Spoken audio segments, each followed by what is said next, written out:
Sita ಆಶ್ರಮದಲ್ಲಿದ್ದಾಳೆ. Driver Ganesh ಅವಳ ಜೊತೆಯಲ್ಲೇ ಇದ್ದಾನೆ. ಅಲ್ಲಿ ಎಲ್ಲರೂ ಸೀತಾಳನ್ನು ನೋಡಿ ಸಂತೋಷ ಪಡ್ತಿದ್ದಾರೆ. ಸೀತಾ ಕೂಡ ಅವ್ರ ಜೊತೆ ಎಷ್ಟು ಸಂತೋಷವಾಗಿದ್ದಾಳೆ. ಮದರ್ ಮೀರಾ ಸೀತಾಳನ್ನ ಹತ್ರ ಕರೆದು ಎಷ್ಟೋ ಪ್ರೀತಿ ತೋರಿಸ್ತಿದ್ದಾರೆ. ಕೆಲವು ಮಕ್ಕಳು ಕೇಳ್ತಿದ್ದಾರೆ, ಅಕ್ಕ ಚೆನ್ನಾಗಿದೆಯಾ, ನಮ್ಮನ್ನು ಮರ್ತು ಹೋಗಿದೆಯಾ ಅಂತ ಅಂದ್ಕೊಂಡ್ವಿ, ನಿನಗೆ ನಾವು ನೆನಪಿದೀವಾ, ನೀನಿನ್ನು ಮುಂದಕ್ಕೆ ಇಲ್ಲಿ ಬರಲ್ವೇನೋ ಅಂದ್ಕೊಂಡಿವೆ ಅಕ್ಕ, ನಿನ್ನ ತುಂಬ ಮಿಸ್ ಮಾಡ್ಕೊಂಡ್ವಿ ಅಂತ ಹೇಳ್ತಾ ಇದ್ದರೆ ಸೀತಾ ಕಣ್ಣೀರನ್ನು ಹಾಕ್ತಾ, ಇಲ್ಲ ಕಣ್ರೋ, ನಾನು ಹೆಂಗೆ ನಿಮ್ಮನ್ನು ಮರ್ತು ಹೋಗ್ತೀನಿ, ಹೆಂಗೆ ಬರದೇ ಇರ್ತೀನಿ ಹೇಳಿ, ಸಮಯ ಸಿಕ್ಕಾಗ ಖಂಡಿತ ಬರ್ತೀನಿ. ನಾನು ನಿಮ್ಮ ಅಕ್ಕ, ಮದುವೆ ಆದ ತಕ್ಷಣ ಮಾತ್ರ ಬದಲಾಗ್ಬಿಡ್ತೀನಾ, ಹಾಗೇನಿಲ್ಲ ಅನ್ನುತ್ತಾ ಎಲ್ಲರನ್ನ ಹತ್ತಿರಕ್ಕೆ ತಗೊಂಡು ಅವರಿಗೋಸ್ಕರ ತಂದಿದ್ದಂತಹ ಸ್ವೀಟ್ಸ್ ಚಾಕ್ಲೇಟ್ಗಳನ್ನ ಕೊಡ್ತಿದ್ರೆ ಎಲ್ಲರೂ ಕೇಳಿದ್ರು, ಮತ್ತು ಭಾವ ಬಂದಿಲ್ವಾ, ನಮಗೆ ನಿನ್ನನ್ನು ಮದುವೆ ಮಾಡ್ಕೊಂಡು ಭಾವನ ನೋಡ್ಬೇಕಂತ ಇದೆ ಅಕ್ಕ ಅಂದರು. ಮದರ್ ಮೀರಾ ಮಧ್ಯೆ ಪ್ರವೇಶಿಸಿ, ಅವರೇನಾದರೂ ಸಾಧಾರಣ ಮನುಷ್ಯ ಅಂದ್ಕೊಂಡಿದ್ದೀರಾ, ದೊಡ್ಡ ಬಿಸ್ನೆಸ್ ಮ್ಯಾನ್, ಅವರಿಗೆ ಕ್ಷಣ ಕೂಡ ಬಿಡುವಿರಲ್ಲ, ಅವ್ರ ಅಪಾಯಿಂಟ್ಮೆಂಟ್ ಸಿಗೋದೇ ಕಷ್ಟ ಅಂದರು. ಸೀತಾ ಬೇಸರ ಮಾಡ್ಕೊಳ್ತಾ, ಹೌದೌದು, ಆ ಹಠಮಾರಿ ದೊಡ್ಡ ಬಿಸ್ನೆಸ್ ಮ್ಯಾನ್, ಕೋಟಿ ಕೋಟಿ ಸಂಪಾದನೆ ಮಾಡೋದು ಒಂದೇ ಗೊತ್ತು ಅವಯ್ಯನಿಗೆ. ಸರಿ ಬಿಡಿ, ನಾವೆಲ್ಲರೂ ಹ್ಯಾಪಿಯಾಗಿ ಲಂಚ್ ಮಾಡೋಣ ಅಂತ ಸ್ವಲ್ಪ ಸಮಯ ಅವರ ಜೊತೆ ಕಳೆದ್ಲು. ಸೀತಾ ಬಂದಿದ್ದನ್ನೇ ಹಬ್ಬದ ಥರ ಮಾಡ್ತಾ ಇದ್ದಾರೆ. ಎಲ್ಲರೂ ಅವಳ ಜೊತೆ ಸೇರಿ ಊಟವನ್ನು ಮಾಡಿದ್ರು. ಸಮಯ ಗೊತ್ತಾಗದ ಹಾಗೆ ಕಳೆದೇ ಹೋಯಿತು. ಗಣೇಶಲ್ಲಿ ಎಲ್ಲರೂ ಸೀತಾ ಮೇಡಮ್ ಜೊತೆ ಎಷ್ಟು ಪ್ರೀತಿಯಿಂದಿದ್ದಾರೆ, ಅವಳು ಅಲ್ಲಿನವ್ರ ಜೊತೆ ಎಷ್ಟು ಸಂತೋಷವಾಗಿದ್ದಾಳೆ ಅಂತ ನೋಡ್ದ. ಅವನಿಗೆ ಮೇಡಮ್ ಮೇಲೆ ತುಂಬ ಗೌರವ ಉಂಟಾಯಿತು. ಸೀತಾ ಕರೆದು ಅವನಿಗೆ ಊಟ ಬಡಿಸಿದ್ಲು. ಫ್ರೆಂಡ್ಲಿಯಾಗಿದ್ಲು. ಹಾಗೆಯೇ ನೋಡ್ತಾ ನೋಡ್ತಾ ಟೈಮ್ ಆಗೇ ಹೋಯಿತು. ರಾಮ್ ಬರ್ತೀನಿ ಎಂದಿದ್ದಾನೆ, ಇನ್ನು ನಾನು ಹೊರಟೋಗೋದು ಒಳ್ಳೆಯದು ಅಂತ ಅಂದ್ಕೊಂಡ್ಳು. ಅದಕ್ಕೆ ಎಲ್ರಿಗೂ ಇನ್ನೊಂದು ದಿನ ಬರ್ತೀನಿ ಬಾಯ್ ಅಂತ ಹೊರಗೆ ಬಂದಳು. ಅವಳು ಹೊರಟೋಗ್ತಾ ಇದ್ದರೆ ಎಲ್ಲರೂ ಬೇಸರ ಪಡ್ತಿದ್ದಾರೆ. ಅದಕ್ಕೆ ಮೀರಾ ಮದರ್ ಒಳಗಡೆನೇ ಉಳಿದುಬಿಟ್ರು. ಅಲ್ಲಿನ ಹಿರಿಯರು ಮಕ್ಕಳೆಲ್ಲ ಸೀತಾ ಓಟ್ ಹೋಗ್ತಿರೋದಕ್ಕೆ ಡಲ್ಲಾಗ್ಬಿಟ್ರು. ಅವ್ರು ಹಾಗಿದ್ರೆ ಸೀತಾಗೆ ಬೇಸರ ಆಗುತ್ತೆ ಅಂತ ಸಮಾಧಾನ ಮಾಡೋ ಪ್ರಯತ್ನ ಮಾಡ್ತಾ ಮದರ್ ಮೀರಾ ಇನ್ನು ಕೆಲವರು ಅಲ್ಲೇ ನಿಂತುಬಿಟ್ರು. ಕಾರ್ ಕಡೆ ಬರ್ತಾ ಇರೋ ಸೀತಾಳನ್ನು ನೋಡಿ ಗಣೇಶ್ ಕಾರ್ ತೆಗಿಬೇಕು ಅನ್ನೋ ಹಾಗೆ ಅತ್ತ ಕಡೆ ಹೋಗ್ತಾ ಇದ್ದಾನೆ. ಸೀತಾ ಕಾರ್ ಮುಂಭಾಗದವರೆಗೆ ಬಂದು ಕಣ್ಣೀರು ಹಾಕ್ತಾ, ಈ ಮದುವೆ ನನ್ನವರು ಅನ್ನೋ ಎಲ್ಲರಿಂದ ನನ್ನನ್ನು ದೂರ ಮಾಡಿತು, ಹೆಣ್ಮಗಳು ಎಂದಿಗಾದರೂ ಅತ್ತೆ ಮನೆಗೆ ಹೋಗಲೇಬೇಕಲ್ವ, ತಪ್ಪಲ್ವಲ್ಲ ಅಂತ ಫೀಲ್ ಆಗ್ತಾ ರೋಡಿನ ಸ್ವಲ್ಪ ಪಕ್ಕದಲ್ಲಿ ನಿಂತಿದ್ದಾಳೆ. ಗಣೇಶ್ ಕಾರ್ ಹತ್ತೋಕೆ ಹೋಗ್ತಾ ಸೀತಾಳ ಮಾತುಗಳನ್ನ ಕೇಳಿ ನಿಂತ. ಅವನು ಅವಳ ಮೂಡನ್ನು ಬದಲಾಯಿಸೋ ಪ್ರಯತ್ನವಾಗಿ ವಿಷಯ ಬದಲಾಯಿಸ್ತಾ ಇದ್ದ. ಅರಾವಳಿಯ ಮನುಷ್ಯರು ಅದನ್ನೇ ಅವಕಾಶವಾಗಿ ತಗೊಂಡು ಸೀತಾಗೆ ವೇಗವಾಗಿ ತಮ್ಮ ಕಾರಿಂದ ಡಿಕ್ಕಿ ಹೊಡೆದು ಅಪಘಾತ ಥರ ಕ್ರಿಯೇಟ್ ಮಾಡಬೇಕಂತ ಪ್ಲ್ಯಾನನ್ನು ಮಾಡಿಕೊಂಡಿದ್ರು. ಅದಕ್ಕೆ ತುಂಬ ವೇಗವಾಗಿ ಬಂದರು. ಗಣೇಶ್ ಆದರೆ ಆ ಅಪಾಯವನ್ನು ಗುರುತಿಸ್ಬಿಟ್ಟ. ಸೀತಾ ನೋಡ್ಕೊಳ್ಳದೆ ಕಣ್ಣು ಹೊರಿಸ್ಕೊಳ್ತಾ ಇದ್ದರೆ, ಮೇಡಮ್ ನೋಡ್ಕೊಳ್ಳಿ ಅನ್ನುತ್ತಾ ಕೈ ಹಿಡಿದು ಬಲವಾಗಿ ಪಕ್ಕಕ್ಕೆ ಎಳೆದು ಬಿಟ್ಟ. ಆ ವೇಗಕ್ಕೆ ಸೀತಾ ಹೋಗತ್ತ ಕಡೆ ಇದ್ದು ಗೋಡೆಗೆ ಡಿಕ್ಕಿ ಹೊಡೆದ್ಲು. ಹೆಗಲಿಗೆ ನೋವಾಯಿತು. ಅವಳಿಗೆ ಅಪಘಾತ ಮಾಡಬೇಕಂತ ಹಾಗಿದ್ದ ಪ್ಲ್ಯಾನ್ ಫೇಲ್ ಆಯಿತು ಅಂದ್ಕೊಳ್ತಾ ನಿಲ್ಲದೆ ಆ ಕಾರು ಹೊರಟು ಹೋಯಿತು. ಗಣೇಶ್ ಸೀರಿಯಸ್ ಆಗ್ತಾ ಹೋಗ್ತಿರೋ ವಾಹನದ ನಂಬರ್ ಬೋರ್ಡ್ ನೆನಪಿನಲ್ಲಿಟ್ಕೊಂಡು ಸೀತಾ ಹತ್ರ ಬಂದ. ಅವಳು ಬೇಸರದಿಂದ ಹೆಗಲು ಹಿಡ್ಕೊಂಡು ಇಕ್ಕಟ್ಟಿನಿಂದ ಅವನ ಕಡೆ ನೋಡಿದ್ಲು. ಗಣೇಶ್ ಕಂಗಾಲು ಪಡ್ತಿದ್ದಾನೆ. ಮೇಡಮ್ ಏನಿದು, ಆ ಕಾರ್ ಹಿಂಗೆ ಈ ದಾರಿಯಲ್ಲಿ ಹೋಯಿತು, ನೋಡ್ತಾ ಇದ್ದರೆ ಯಾರೋ ಬೇಕಂತಾನೆ ನಿಮಗೆ ಆಕ್ಸಿಡೆಂಟ್ ಮಾಡಬೇಕಂತ ಅನ್ನೋ ಹಾಗೆ ತುಂಬ ಫಾಸ್ಟಾಗಿ ಬಂತು, ಇನ್ನೊಂದು ಸ್ವಲ್ಪ ಇದ್ದಿದ್ರೆ ನಿಮಗೆ ತುಂಬ ದೊಡ್ಡ ಅಪಾಯ ಆಗ್ತಿತ್ತು ಅಂತ ಅಂದ. ಸೀತಾ ತಡೆಯುತ್ತಾ, ಅದೇನಿಲ್ಲ ಗಣೇಶ್, ನಾನೇ ನೋಡ್ಕೊಳ್ಳಿಲ್ಲ, ಇಟ್ಸ್ ಓಕೆ, ಬಿಟ್ಬಿಡು, ನನಗೇನೂ ಆಗಿಲ್ಲ, ಆದರೆ ಕೈ ಸ್ವಲ್ಪ ನೋವಾಗ್ತಿದೆ, ಅದೃಷ್ಟವಶಾತ್ ಈ ಸೀನ್ ನಮ್ಮ ಮದರ್ ಮೀರಾ ನೋಡಲಿಲ್ಲ ಅಂತ ಅಂದ್ಲು. ಗಣೇಶ್ ಇನ್ನೂ ಅನುಮಾನ ಪಡುತ್ತಲೇ, ಇಲ್ಲ ಮೇಡಮ್, ಆ ಕಾರ್ ನಿಮಗೆ ಬೇಕಂತಾನೆ ಆಕ್ಸಿಡೆಂಟ್ ಮಾಡೋಕೆ ನೋಡ್ತು, ನೋಡಿದ್ರಿ ಅಲ್ವಾ, ಕನಿಷ್ಠ ಪಕ್ಷ ನಿಲ್ಲಿಸಲೂ ಇಲ್ಲ, ಅವ್ರನ್ನ ಸುಮ್ಮನೆ ಬಿಡಬಾರ್ದು ಅಂತಂದ. ಸೀತಾ ಕಾರ್ ಹತ್ತುತ್ತಾ ಹೇಳಿದ್ಲು, ಅಬ್ಬಾ ಗಣೇಶ್ ಏನಿದು, CID ಥರ ಮಾತಾಡ್ತೀಯಾ, ಅವರೇನೋ ಅರ್ಜೆಂಟ್ ಕೆಲಸದಲ್ಲಿದ್ದಾರೋ ಏನೋ, ಆದರೂ ನನ್ನನ್ನು ಕೊಲ್ಲೋ ಅವಶ್ಯಕತೆ ಯಾರಿಗಿದೆ, ನಾನೇನಾದರೂ ದೊಡ್ಡ ಸೆಲೆಬ್ರಿಟಿನಾ ಇಲ್ಲ ರಾಜಕಾರಣಿನಾ, ಸರಿ ಸರಿ ಬಾ ಹೋಗೋಣ, ತಡ ಆಗ್ತಿದೆ, ನಿಮ್ಮ ಬಾಸ್ ಬರೋ ಟೈಮ್ ಆಯಿತು ಅಂತ ಅವನನ್ನು ಮಾತಾಡ್ದಾಗ ಮಾಡ್ತಾ ಮನೆ ತಲುಪಿಟ್ಲು. ಸೀತಾ ಮನೆ ತಲುಪಿದ್ಲು. ಆದರೆ ಅವಳ ಹೆಗಲು ನೋವಾಗ್ತಿದೆ. ಗಣೇಶ್ ಮುಂದೆ ತೋರಿಸ್ಕೊಳ್ಳಿಲ್ಲ ಇಲ್ಲಾಂದರೆ ಇವನು ರಾಮ್ಗೆ ಹೇಳ್ಬಿಡ್ತಾನೆ ಅಂತ. ಆಗ ಹೇಳಿದ್ರೆ ಇನ್ನೆಂದೂ ತನ್ನ ಹೊರಗೆ ಹೋಗೋದಕ್ಕೆ ಬಿಡಲ್ಲ ಅಂತ ಅವಳು ಜಾಗ್ರತೆಯನ್ನು ವಹಿಸಿದ್ಲು. ಮತ್ತೊಂದು ಕಡೆ ರಾಮ್ ಏರ್ಪೋರ್ಟ್ಗೆ ಹೋಗ್ತಾ ಇರಬೇಕಾದ್ರೆ ಮಾರ್ಗ ಮಧ್ಯೆ ಕೆಲವು ಗೂಂಡಾಗಳು ಅವನಿಗೆ ಅಡ್ಡ ಬಂದರು. ರಾಮ್ಗೆ ಮೊದಲೇ ಅರಾವಣಿ ಮಾತುಗಳಿಗೆ ಕೋಪ ನೆತ್ತಿಗೇರಿ ಹೋಗ್ಬಿಟ್ಟಿತ್ತು. ಆ ಕೋಪನೆಲ್ಲ ತನ್ನ ಮೇಲೆ ಅಟ್ಯಾಕ್ ಮಾಡೋದಕ್ಕೆ ಬಂದವ್ರ ಮೇಲೆ ತೋರಿಸ್ಬಿಟ್ಟ. ಅವನು ಹೊಡೆದ ಹೊಡೆತಗಳಿಗೆ ಆ ಕಡೆಯವ್ರಿಗೆ ಮೇಲಕ್ಕೆದ್ದು ತಿರುಗಿ ಹೊಡೆಯೋ ಅವಕಾಶನೇ ಇಲ್ಲದಾಗ ಆಗೋಯ್ತು. ಎಲ್ಲೆಂದರಲ್ಲಿ ಎಲುಬುಗಳು ಮುರಿದು ಬಿದ್ದು ಹೋದರು. ಕೆಲವರಂತೂ ವೆಪನ್ಸ್ ಉಪಯೋಗಿಸ್ಬೇಕಂತ ನೋಡಿದ್ರೂ ಫಲ ಇಲ್ಲದ ಹಾಗೆ ಆಗೋಯ್ತು. ರಾಮ್ ಸೀರಿಯಸ್ ಆಗಿದ್ದಾನೆ. ಮಿಂಚಿನ ವೇಗದಿಂದ ದಾಳಿ ಮಾಡಿ ಅವ್ರನ್ನ ಮಣ್ಣು ಮುಗಿಸಿ ಸೀರಿಯಸ್ ಆಗಿ ನೋಡ್ದ. ಅಂದ, ಏನೋ ಇನ್ನು ಯಾರಾದರೂ ಇದ್ದೀರಾ? ಇದ್ರೆ ಬಂದ್ಬಿಡಿ, ನನಗಂತೂ ಕೋಪ ಕಡಿಮೆ ಆಗ್ತಿಲ್ಲ, ಇನ್ನೊಂದು ರೌಂಡ್ ಹಾಕ್ಬಿಡ್ತೀನಿ ಅಂತ ಕೆಳಗೆ ಬಿದ್ದವರನ್ನೇ ಇನ್ನೊಂದು ಸಾರಿ ಚಚ್ಚಿ ಹಾಕ್ತಿದ್ದ. ಲಕ್ಷ್ಮಣ ಅವನ ಆವೇಶದ ತೀವ್ರತೆ ಗಮನಿಸಿ, ಬಾಸ್ ಬಾಸ್ ಅವ್ರು ಸತ್ತೋಗ್ತಾರೆ ಬಾಸ್, ಬನ್ನಿ ಬಾಸ್, ಬೇಡ ಫ್ಲೈಟಿಗೆ ಲೇಟ್ ಆಗೋಗಿದೆ ಅಂತ ತಡೆಯುತ್ತಾ ತಕ್ಷಣವೇ ಅಲ್ಲಿನ ಪೊಲೀಸ್ ಇಲಾಖೆಗೆ ಇನ್ಫಾರ್ಮೇಷನ್ ಕೊಟ್ಟ. ಪೊಲೀಸರು ಬಂದು ಅಲ್ಲಿನ ದೃಶ್ಯ ನೋಡಿ, ಇವರಿಗೆ ಇನ್ನು ಯಾವ ಶಿಕ್ಷೆ ಆಗ್ತೀವಿ, ನೋಡ್ತಾ ಇದ್ರೆ ಸಾಯೋ ಆಗಿದ್ದಾರೆ ಅಂತ ಅಂದ್ಕೊಂಡ್ರು. ಅಲ್ಲಿ ಅದೆಲ್ಲ ದೊಡ್ಡ ಬ್ರೇಕಿಂಗ್ ನ್ಯೂಸ್ ಆಗೋಯ್ತು. ಸ್ವಲ್ಪ ಸಮಯ ಎಲ್ಲ ರಾಮ್ ಸುತ್ತ ಮೀಡಿಯಾದವರು ಬಂದು ಅವನನ್ನು ಪ್ರಶ್ನೆ ಮಾಡ್ತಾ ಇದ್ದರೆ ಸ್ವಲ್ಪನೂ ಇಂಟ್ರೆಸ್ಟ್ ಇಲ್ಲದ ಹಾಗೆ ಒಂದೇ ಮಾತು ಹೇಳ್ದ, ನನ್ನ ಮೇಲೆ ಈ ದಾಳಿ ಯಾರು ಯಾಕೆ ಮಾಡಿಸಿದಾರೋ ನಾನು ಅವರಿಗೆ ಒಂದೇ ಹೇಳಬೇಕು ಅಂತ ಅಂದ್ಕೊಂಡಿದ್ದೀನಿ. ಇನ್ನೊಂದು ಸಾರಿ ಪ್ಲ್ಯಾನ್ ಮಾಡಿದ್ರೆ ಸ್ವಲ್ಪ ಹೆಚ್ಚು ಜನರ ಜೊತೆ ಇನ್ನಷ್ಟು ಬೆಟರಾಗಿ ಟ್ರೈ ಮಾಡಿ, ಬಟ್ ಸೇಮ್ ಹಿಸ್ಟ್ರಿ ರಿಪೀಟ್ ಆಗುತ್ತೆ ಅಂತ ಅಂದ. ಆ ಮಾತಿಗೆ ಜರ್ನಲಿಸ್ಟ್ಗಳು ಆಶ್ಚರ್ಯಪಟ್ಟುಬಿಟ್ರು. ರಾಮ್ ಕಡೆ ವಿಚಿತ್ರವಾಗಿ ನೋಡ್ತಾ ಇನ್ನು ಏನೋ ಪ್ರಶ್ನೆಗಳನ್ನ ಕೇಳ್ತಿದ್ರೆ ರಾಮ್ ಕೋಪದಿಂದ ಕಾರ್ ಹತ್ತದ. ಲಕ್ಷ್ಮಣ್ ತಮಗೆ ಫ್ಲೈಟ್ ಮಿಸ್ ಆಗುತ್ತೆ ಅಂತ ಹೇಳಿ ಕೇಸ್ ಫೈಲ್ ಮಾಡಿಸಿ ಅಲ್ಲಿಂದ ಹೊರಗೆ ಕರ್ಕೊಂಡು ಬಂದ. ಪೊಲೀಸರು ರಾಮ್ ಮೇಲಿನ ಅಟ್ಯಾಕ್ ಹಿಂದೆ ಯಾರು ಇದ್ದಾರೆ ಅಂತ ತಿಳ್ಕೊಳ್ತೀವಿ ಅಂತ ಅಂತಿದ್ದಾರೆ. ಎಲ್ಲ ವಾರ್ತೆಗಳಲ್ಲಿ ಬರ್ತಿದೆ. ಎಂಬಾಗಿ ಅಲ್ಲಿನ ದೃಶ್ಯ ನೋಡಿ ಆಗಲೇ ಶಾಕ್ ಆಗಿ ತಮ್ಮ ಕೆಲಸ ಮುಗೀತು ಅನ್ನೋ ಹಾಗೆ ನಡಗೆ ಹೋದರು. ಪಾಪ ರಾಮ್ಗೆ ಕ್ಲಿಯರಾಗಿ ಗೊತ್ತು ಈ ಕೆಲಸ ಮಾಡಿದ್ದು ಮತ್ತು ಭಾಗ್ಯವರೇ ಅಂತ.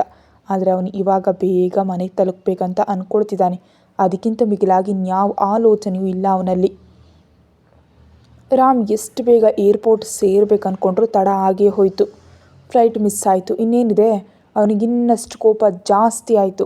ಲಕ್ಷ್ಮಣ ಮೇಲೆ ಕಿರ್ಚಾಡ್ತಾ ಹೇಳ್ದ, ನೀನೇನು ಮಾಡ್ತೀಯೋ ಗೊತ್ತಿಲ್ಲ, ನಾನಿವತ್ತು ನೈಟ್ ಹೈದರಾಬಾದ್ನಲ್ಲಿರಬೇಕಷ್ಟೇ ಅಂದ. ರಾಮ್ ಮಾತು ಮುಗಿಸ್ಲಿಲ್ಲ. ಲಕ್ಷ್ಮಣ ಕಂಗಾಲಾಗಿ ತಡೀತಾ, ಬಾಸ್ ಬಾಸ್ ಪ್ಲೀಸ್ ಕೋಪ ಮಾಡ್ಕೋಬೇಡಿ ಬಾಸ್, ನನಗೊಂದು 10 ನಿಮಿಷ ಟೈಮ್ ಕೊಡಿ ಪ್ಲೀಸ್ ಅಂತ ತನ್ನ ತಂಟೆಗಳೇನೋ ಬಟ್ಟು ಸ್ಪೆಷಲ್ ಫ್ಲೈಟ್ ವ್ಯವಸ್ಥೆ ಮಾಡಿ ಹೈದರಾಬಾದ್ಗೆ ತಲುಪಿಸೋ ಏರ್ಪಾಟನ್ನು ಮಾಡ್ದ. ರಾಮ್ ಫ್ಲೈಟ್ ಹತ್ತಿದ ಮೇಲಷ್ಟೇ ಮೈಂಡ್ ರಿಲ್ಯಾಕ್ಸ್ ಆಯಿತು. ಗಾಯ ಮುಚ್ಚಿಡೋ ಸೀತಾ ಮತ್ತು ಈಗ ರಾಮ್ನ ಆಗಮನವನ್ನು ನೋಡಿ ಸೀತಾ ತನ್ನ ಗಂಡನಿಗೋಸ್ಕರ ಡಿನ್ನರ್ ರೆಡಿ ಮಾಡಿಸ್ತಾ ಅಡುಗೆಯವ್ರಿಗೆ ಇನ್ಸ್ಟ್ರಕ್ಷನ್ ಕೊಟ್ಬಿಟ್ಟು ಸ್ವಲ್ಪ ಸಮಯ ಅತ್ತೆ ಮಾವಂದರ ಜೊತೆ ಫೋನ್ನಲ್ಲಿ ಮಾತಾಡಿ ಅವರ ಕ್ಷೇಮ ತಿಳ್ಕೊಂಡು ರೂಮಿಗೆ ಬಂದಳು. ಫ್ರೆಶ್ ಆಗಿ ಕೂರೋಣ ಅಂದ್ಕೊಂಡ್ಳು. ಆದರೆ ಅವಳ ಬಲ ಹೆಗಲು ತುಂಬ ನೋವಾಗ್ತಿತ್ತು. ಏನಪ್ಪಾ ಅಂತ ನೋಡಿಕೊಂಡ್ಳು. ಕಪ್ಪಾಗಿ ರಕ್ತ ಹೆಪ್ಪುಗಟ್ಟಿದಾಗೆ ಕಾಣಿಸ್ತಿತ್ತು. ಅಷ್ಟೇ ಕನ್ನಡಿಯಲ್ಲಿ ನೋಡ್ತಾ ಸಣ್ಣ ಮಗುವಿನ ಥರ ಅಳ್ತಾ, ಅಯ್ಯಯ್ಯೋ ಎಷ್ಟು ದೊಡ್ಡ ಗಾಯ ಆಯಿತು, ಅಬ್ಬಾ ನೋವಾಗ್ತಿದೆಯಲ್ಲ ಅಂತ ಅಳ್ತಾ ಪೇನ್ ಬಾಂಬ್ ಹಚ್ಕೊಳ್ತಾ ಹೋಗಿ ಫ್ರೆಶ್ ಆಗಿ ಬಂದಳು. ತನಗೆ ಗಾಯ ಆಗಿದೆ ಅಂತ ರಾಮ್ಗೆ ತಿಳಿಯೋದು ಹಾಗೆ ಜಾಗ್ರತೆಯಾಗಿ ನೋಡ್ಕೊಳ್ಬೇಕು ಅಂತ ಫಿಕ್ಸ್ ಆಗಿಬಿಟ್ಲು. ರಾತ್ರಿ 9 ಆಡ್ತು. ರಾಮ್ ಇನ್ನೂ ಬರಲಿಲ್ಲ. ಮುಂಬೈ ಫ್ಲೈಟ್ ಬಂದು ತುಂಬ ಸಮಯ ಆಯಿತು, ಇನ್ನೂ ರಾಮ್ ಬರಲಿಲ್ಲ. ಫೋನ್ ಆಫ್ ಆಗಿದೆ. ಅಂದರೆ ಅವನಿವತ್ತು ಕೂಡ ಬರಲ್ವಾ? ಸೀತಾ ಒಂಟಿಯಾಗಿ ರೂಮ್ನಲ್ಲಿದ್ದಾಳೆ. ತುಂಬ ಫೀಲ್ ಆಗ್ತಾ, ಕೋಟಿ ಸಂಪಾದಿಸೋ ಬಿಸ್ನೆಸ್ ಮ್ಯಾನ್ ಅವರೇ, ಸ್ವಲ್ಪ ನಿಮ್ಮ ಮೈಯಲ್ಲಿರೋ ನನ್ನನ್ನು ನೆನಪು ಮಾಡ್ಕೊಳ್ಳಿ. ಒಬ್ಬಳೇ ಇರಬೇಕಂದ್ರೆ ಭಯವಾಗಿದೆ ಸರ್, ಏನೋ ಬೇಸರ ಆಗ್ತಿದೆ ಅಂತ ಅಳ್ತಾ ಕೈ ನೋವಾಗಿದೆ ಅಂತ ಪದೇ ಪದೇ ಆಯಿಂಟ್ಮೆಂಟ್ ಹಚ್ಕೊಳ್ತಾ ಕೂತಿದ್ದಾಳೆ. ಅವಳನ್ನ ಊಟಕ್ಕಂತ ಒಂದು ಹುಡುಗಿ ಬಂದು ಕರೆದ್ಲು. ಮೇಡಮ್ ಡಿನ್ನರ್ ಅಂತ. ಸೀತಾ ಹಸುವಿಲ್ಲ ಅಂತ ಹೇಳಿ ಕಳಿಸ್ಬಿಟ್ಟು ಇವತ್ತು ಇನ್ನು ರಾಮ್ ಬರಲ್ಲ ಅಂತ ಫಿಕ್ಸ್ ಆಗಿ ಕೋಪದಿಂದ ಬೆಡ್ ಮೇಲೆ ಮಲಗಿದ್ದಾಳೆ. ರಾಮ್ ಸ್ಪೆಷಲ್ ಫ್ಲೈಟ್ನಲ್ಲಿ ಮನೆ ತಲುಪ್ತಾ ಲಕ್ಷ್ಮಣ್ ಕಡೆ ನೋಡಿ, ಲೇಟ್ ಆಯಿತು, ಇವಾಗ ಯಾವ ಡಿಸ್ಕಷನ್ ಬೇಡ, ಹೋಗಿ ಮಲಗು ಅಂತ ಆರ್ಡರ್ ಹಾಕವನ್ನ ಕಳಿಸ್ಬಿಟ್ಟು ಮೀಡಿಯಾ ಮೂಲಕ ತನ್ನ ಮೇಲೆ ಅಟ್ಯಾಕ್ ನಡೆದ ವಿಷಯ ಸೀತಾಗೆ ತಿಳಿದಿರುತ್ತಾ, ಅದಕ್ಕೆ ಫೋನ್ ಟ್ರೈ ಮಾಡಿದಾಳ.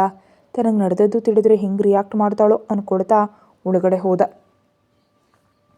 ಅಲ್ಲಿನ ಕೆಲಸದವ್ರು ಕೆಲವು ಅಲರ್ಟ್ ಆಗಿದ್ರು. ಬಾಸ್ ಬರ್ತಿದ್ದಂತೆ ಗಡಿಬಿಡಿ ಮಾಡ್ತಾ, ಬಾಸ್ ಡಿನ್ನರ್ ಅಂತ ಕೇಳ್ತಿದ್ದರೆ ರಾಮ್ ನೋ ಅನ್ನುತ್ತಾ ತನ್ನ ರೂಮಿಗೆ ಹೋಗ್ತಿದ್ದ. ಅಷ್ಟರಲ್ಲಿ ಒಂದು ಹುಡುಗಿ ಹೇಳಿದ್ಲು, ಮೇಡಮ್ ಊಟ ಮಾಡಿಲ್ಲ ಅಂತ. ರಾಮ್ ಒಂದು ಕ್ಷಣ ನಿಂತು, ಓಕೆ ನಾನು ನೋಡ್ಕೋತೀನಿ, ನೀವೆಲ್ಲ ಹೋಗಿ ಮಲಗಿ ಅಂತ ರೂಮಿಗೆ ಬಂದ.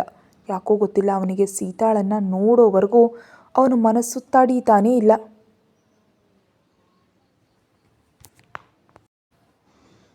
ರೂಮ್ ಡೋರ್ ತೆರೆದು ನೋಡಿದ. ಬೆಡ್ ಮೇಲೆ ಆಲ್ಮೋಸ್ಟ್ ಕೆಳಗೆ ಬೀಳೋ ಅಷ್ಟು ತುದಿಯಲ್ಲಿ ನಿದ್ರೆ ಮಾಡ್ತಾ ಕಾಣಿಸಿದ್ಲು. ಅಷ್ಟೇ ರಾಮ್ ಗಬಗಬಾ ಅವುಗಳನ್ನ ಅತ್ತ ಕಡೆ ತಿರ್ಗ್ಸೋಕೆ ಹೋದ. ಅವನ ಕೈ ಸ್ಪರ್ಶಕ್ಕೆ ಸೀತಾ ಗಾಬರಿ ಬಿದ್ದು ಕಣ್ಣು ತೆರೆದು ನೋಡಿದ್ಲು. ಅವ್ನ ಕಣ್ಣೆದುರು ರಾಮ್ ಇದ್ದಾನೆ. ಅವಳನ್ನ ರೆಪ್ಪೆ ಹಾಕದೆ ನೋಡ್ತಿದ್ದಾನೆ. ಮನಸ್ಸು ತುಂಬ ತನ್ನ ಹೆಂಡತಿಯನ್ನು ನೋಡಿ ಅಮ್ಮಯ್ಯ ಅಂದ್ಕೊಂಡ ರಾಮ್. ಇನ್ನೇನಿದೆ, ಅವಳು ಟಕ್ಕನೆ ಎದ್ದು ಕೂತ್ಬಿಟ್ಲು. ರಾಮ್ ಡೌಟಿಂದ ನೋಡ್ತಿದ್ದಾನೆ. ಸೀತಾ ಕಣ್ಣು ಉಚ್ಕೊಡ್ತಾ, ನೀವು ಬಂದ್ರಾ? ಥ್ಯಾಂಕ್ಸ್ ರೀ, ಬರಲ್ವೇನೋ ಅಂತ ತುಂಬ ಫೀಲ್ ಆದೆ. ಇಷ್ಟು ಲೇಟ್ ಮಾಡಿದ್ರಿ ಯಾಕೆ ಅಂತ ಕೇಳ್ತಿದ್ರೆ ರಾಮ್ ಮನಸ್ಸಲ್ಲಿ ಅಂದ್ಕೊಂಡ, ಈ ಹೆಡ್ಡೇಕ್ಕೆ ಇನ್ನೂ ಮ್ಯಾಟರ್ ತಿಳಿದಿಲ್ಲ ಅನಿಸುತ್ತೆ, ಹೋಗ್ಲಿ ಬಿಡು ಅಂದ್ಕೊಂಡು, ನನ್ನ ವಿಷಯ ಇರಲಿ, ನೀನೇನು ಡಿನ್ನರ್ ಮಾಡಿಲ್ಲ ಅಂತೆ, ತಿಂದೆ ಮಲಗಿದೆಯಾ ಅಂದ. ಸೀತಾ ಎದ್ದು ನಿಂತು, ತಿಂತೀನಿ ರೀ, ನೀವು ಬಂದ್ರೆಲ್ಲ ತುಂಬ ಹಸುವಾಗ್ತಿದೆ, ಬನ್ನಿ ಊಟ ಮಾಡೋಣ ಅಂದ್ಲು. ರಾಮ್ ಓಕೆ ಅನ್ನುತ್ತಾ ರೂಮ್ನಲ್ಲಿ ಅತ್ತ ಇತ್ತ ನೋಡಿ, ಏನೋ ಸ್ಮೆಲ್ ಬರ್ತಿದೆ, ಪೇಯ್ನ್ ಬಾಮ್ ವಾಸನೆ ಥರ ಇದೆ ಅಂತ ಕೇಳ್ತಾ. ಸೀತಾ ಟೆನ್ಷನಿಂದ ನೋಡಿ, ಏನಿಲ್ಲ, ನಾನೇ ಪೇಯ್ನ್ ಬಾಮ್ ಹಚ್ಕೊಂಡೆ, ನೆನ್ನೆ ಬಿದ್ದನಲ್ಲ, ಸ್ವಲ್ಪ ನೋವಾಗಿತ್ತು ಅಂತ ಬಾಯಿ ಜಾರಿದ್ಲು. ಅಷ್ಟೇ ರಾಮ್ ಸೀರಿಯಸ್ ಆಗ್ತಾ, ಬಿದ್ದಿದ್ದ ಎಲ್ಲಿ, ಯಾವಾಗ?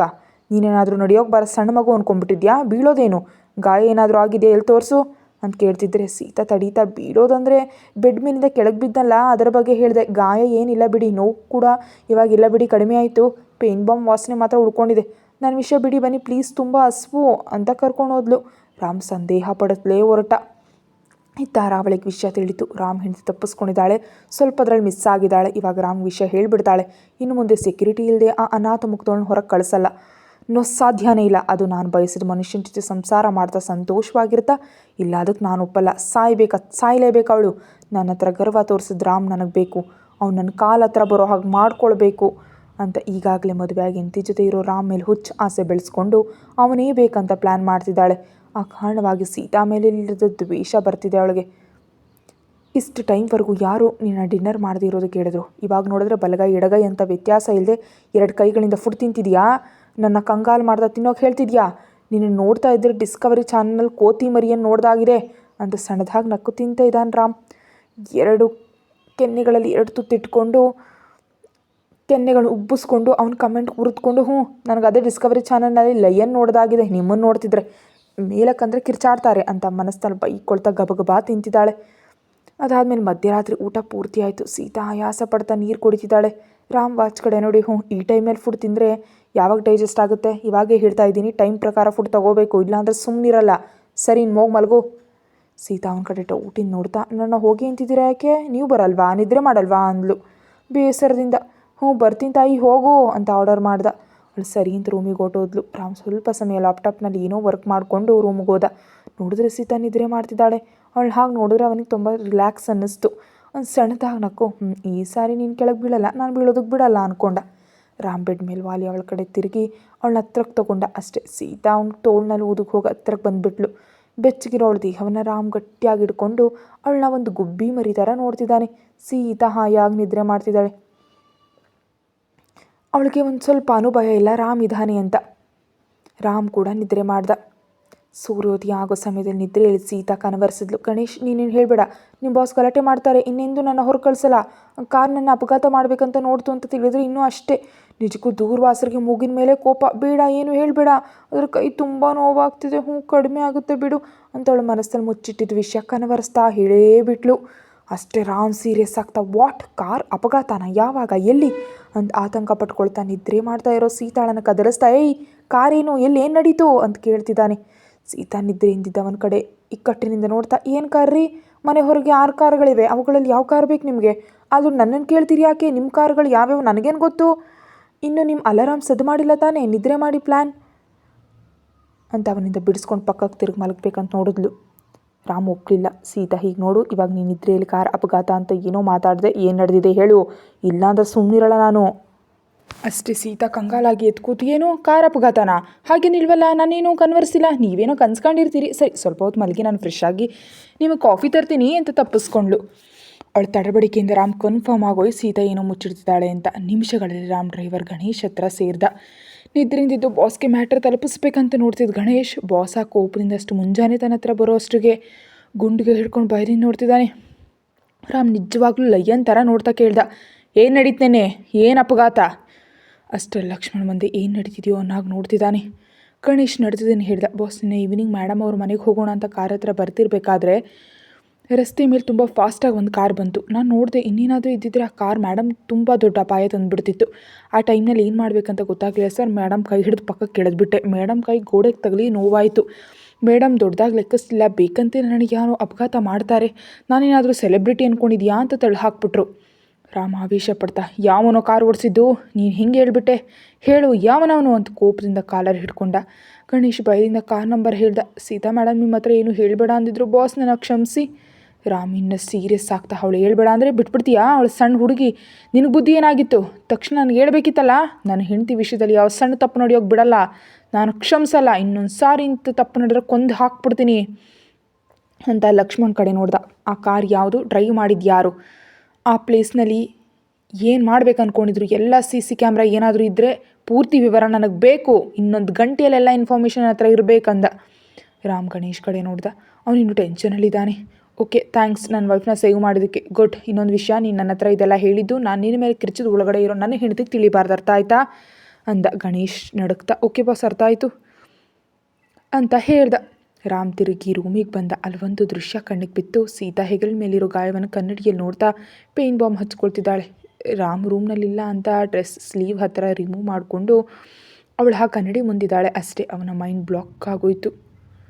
ತೆಳ್ಳಗಿನ ಶರೀರದ ಮೇಲೆ ಕಡು ಕಪ್ಪು ಬಣ್ಣದಲ್ಲಿ ಆಗಿರೋ ಹೆಗಲಿನ ಮೇಲಿನ ಗಾಯ ಸ್ಪಷ್ಟವಾಗಿ ಕಾಣಿಸ್ತಿದೆ. ಅವನು ತಡ್ಕೊಳಕ್ಕಾಗಲಿಲ್ಲ. ಓ ಗಾಡ್, ವಾಟ್ ದ ಹೆಲ್ ಅಂತ ಗಟ್ಟಿ ಕಿರ್ಚಿ ಅವಳು ಮುಂದೆ ಬಂದು ಆ ಗಾಯ ನೋಡ್ತಿದ್ದಾನೆ.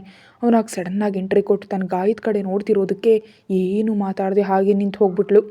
ರಾಮ್ ಅವಳು ಗಾಯ ನೋಡ್ತಿದ್ದಾನೆ. ಸೀತಾ ಅಂತೂ ಹಾಗೆ ನಿಂತುಬಿಟ್ಟಿದ್ದಾಳೆ. ಅವನು ತಡಬಡಾಯಿಸ್ತಾ ನಡುಕ್ತಿರೋ ಕೈಯಿಂದ ಆ ಗಾಯವನ್ನು ಮುಟ್ತಾ. ಆಗ ಕದನ ಉಂಟಾಯ್ತು ಅವಳಲ್ಲಿ. ಅಷ್ಟೇ, ಕಂಗಾಲಾಗಿ ಡ್ರೆಸ್ ಸ್ಲೀವ್ ಸರಿ ಮಾಡಿಕೊಂಡು ಅವನ ಕಡೆ ಕೋಪದಿಂದ ನೋಡ್ತಾ, ಏನ್ರಿ ಇದು, ಎಷ್ಟೇ ನಾನು ನಿಮ್ಮ ವೈಫ್ ಆದರೂ ಮಾತ್ರ ಹೀಗೆ ಡ್ರೆಸ್ ಹಾಕೊಳ್ಳುವಾಗ ಬರ್ತೀರಾ, ಹೋಗಿ ಹೊರಗೆ ಅಂತ ಕಿರ್ಚಿದ್ಲು. ರಾಮ್ ತಿಳುವಳಿಕೆಗೆ ಬಂದು ಕೋಪ ಕಂಟ್ರೋಲ್ ಮಾಡ್ಕೊಳ್ತಾ, ಹೇಯ್ ಬಾಯಿ ಮುಚ್ಚು, ಓವರ್ ಆ್ಯಕ್ಷನ್ ಮಾಡಬೇಡ, ನಾನು ಯಾಕೆ ಬಂದೆ, ಏನು ನೋಡ್ತಿದ್ದೀನಿ ಅಂತ ನನಗೆ ಗೊತ್ತು, ಬೇಕಂತಲೇ ವಿಷಯ ಬದಲಾಯಿಸ್ತಿದ್ಯಾ, ನೀನು ಹೀಗೆ ಬಾ ಅಂತ ಅವಳನ್ನ ಬೆಡ್ ಮೇಲೆ ಕೂರಿಸ್ತಾ ಗಬಗಬಾ ಫೋನ್ ತೊಗೊಂಡು ಡಾಕ್ಟರ್ಗೆ ಕಾಲ್ ಮಾಡ್ತಿದ್ದಾನೆ. ಅವಳವನ ಕಂಗಾಲುವಿಕೆಯನ್ನು ಅರ್ಥ ಮಾಡಿಕೊಂಡು, ರೀ ನಿಲ್ಲಿ, ಡಾಕ್ಟರ್ ಬೇಡ, ಏನು ಬೇಡ, ಸಣ್ಣ ಗಾಯ ಅಷ್ಟೇ, ಅವಾಗವಾಗ ಕೆಳಗೆ ಬೀಳೋದು ನನಗೆ ಅಭ್ಯಾಸ, ಇದಕ್ಕೆ ಡಾಕ್ಟರ್ ಯಾಕೆ, ಒಂದು 2 ಡೇಸ್ ಈ ಪೇಯ್ನ್ ಬಾಮ್ ಹಚ್ಚಿದ್ರೆ ಕಡಿಮೆ ಆಗಿಬಿಡುತ್ತೆ ಅಂದ್ಲು. ಅವಳ ಮಾತಿಗೆ ರಾಮ್ ಅಡ್ಡ ಬರ್ತಾ, ನಿನಗೆ ಬಾಯಿ ಮುಚ್ಚೋಕೆ ಹೇಳಿದ್ದೀನಿ, ನಾನು ಹೇಳೋವರೆಗೂ ಸದ್ದು ಬರಬಾರ್ದು ಅಂತ ಕಿರ್ಚ್ತಾ ಹೇಳಿ ಡಾಕ್ಟರ್ಗೆ ಫೋನ್ ಮಾಡ್ದೆ. ಡಾಕ್ಟರ್ ಬಂದು ಗಾಯ ನೋಡಿದ್ರು. ಅವರು ಲೇಡಿ ಡಾಕ್ಟರ್. ಸೀತಾ ಮೂತಿ ಮುರ್ಕೊಂಡಿರೋದು ನೋಡಿ ಡಾಕ್ಟರ್ ನಗ್ತಾ, ಏನಿದು ಹುಡುಗಿ, ನೀನು ಮರ ಹತ್ತಿದ್ದ, 2 ದಿನಕ್ಕೊಮ್ಮೆ ಟೆನ್ಷನ್ ಯಾಕೆ ತಂದು ಕೊಡ್ತಿದ್ಯಾ ನಿಮ್ಮವರಿಗೆ ಅಂತ ಕೇಳಿದ್ರು. ಸೀತಾ ಕಂಗಾಲಾಗಿ ರಾಮ್ ಕಡೆ ನೋಡಿದ್ಲು. ಅವನು ಗುರುಗುಡ್ತಾ ನೋಡ್ತಾ ಕಾಣಿಸ್ತಾ. ಸೀತಾ ಏನೂ ಮಾತಾಡಲಿಲ್ಲ. ಡಾಕ್ಟರ್ ಅವಳನ್ನ ನೋಡಿ, ಅಪಾಯ ಏನಿಲ್ಲ, ಕಡಿಮೆ ಆಗುತ್ತೆ ಅಂತ ಸೀತಾಗೆ ಒಂದು ಇಂಜೆಕ್ಷನ್ ಮಾಡಿ ರಾಮ್ ಜೊತೆ ಮಾತಾಡ್ತಾ, ಈ ಮೆಡಿಸಿನ್ ಕೊಡಿ, ಪೇನ್ ಕಿಲ್ಲರ್ ಸ್ಪ್ರೇ ಮಾಡಿ, ಹಾಟ್ ಪ್ಯಾಕಿಂದ 2 ಬಾರಿ ಶಾಕ ಕೊಟ್ಟರೆ ಈ ಬಣ್ಣ ಹೊಟ್ಟು ಹೋಗುತ್ತೆ, ಓಕೆನಾ ಅಂತಿದ್ದಂತೆ ರಾಮ್ ಇನ್ವಾಲ್ವ್ ಆಗ್ತಾ, ಡಾಕ್ಟರ್ ಪ್ರಾಬ್ಲಮ್ ಏನೂ ಇಲ್ಲ ತಾನೇ, ಎಕ್ಸ್ರೇ ಏನಾದರೂ ಮಾಡಿಸಿದ್ರೆ ಬೆಟರ್ ಏನು ಅಂತ ಅಂದ. ಆಕೆ ಅರ್ಥ ಮಾಡ್ಕೊಂಡು, ರಾಮ್ ಅವಶ್ಯಕತೆ ಇಲ್ಲ, ಸೀತಾ ಕೈನಿ ಎಷ್ಟು ನಾರ್ಮಲ್ ಆಗಿ ಮೂವ್ ಮಾಡ್ತಿದ್ದಾಳೆ, ಬೋನ್ ಫ್ರ್ಯಾಕ್ಚರ್ ಆಗಿಲ್ಲ, ಆದರೆ ಹುಡುಗಿ ತುಂಬ ಸೆನ್ಸಿಟಿವ್ ಇದ್ದಾಳೆ, ಅದಕ್ಕೆ ರಕ್ತ ಹೆಪ್ಪುಗಟ್ಟಿದೆ, ಕಡಿಮೆ ಆಗುತ್ತೆ, ಆದರೆ ಇನ್ನೊಂದು ಸಾರಿ ಹೀಗಾಗದಾಗ ನೋಡ್ಕೊಳ್ಳಿ ಡಾಕ್ಟರ್ ಹೇಳಬೇಕಾದ ಜಾಗ್ರತೆಗಳು ಹೇಳಿ ಹೋದರು. ಸೀತಾ ಏನು ಸೈಲೆಂಟಾಗಿ ಕೂತಿದ್ದಾಳೆ. ಅವನು ಸಣ್ಣದಾಗಿ ನಿಟ್ಟಿಸ್ರು ಬಿಟ್ಟು, ಇವಾಗ ಹಿಂಗಿದೆ, ಈ ಮೆಡಿಸಿನ್ ತೊಗೊಂಡ್ರೆ ನೋವು ಕಡಿಮೆ ಆಗುತ್ತೆ ಅಂತೆ, ತಗೋ ಅಂತ ಅವನೇ ಅವಳ ಬಾಯಿಗಿಟ್ಟ. ಸೀತಾ ಏನು ಮಾತಾಡದೆ ತೊಗೊಂಡ್ಳು.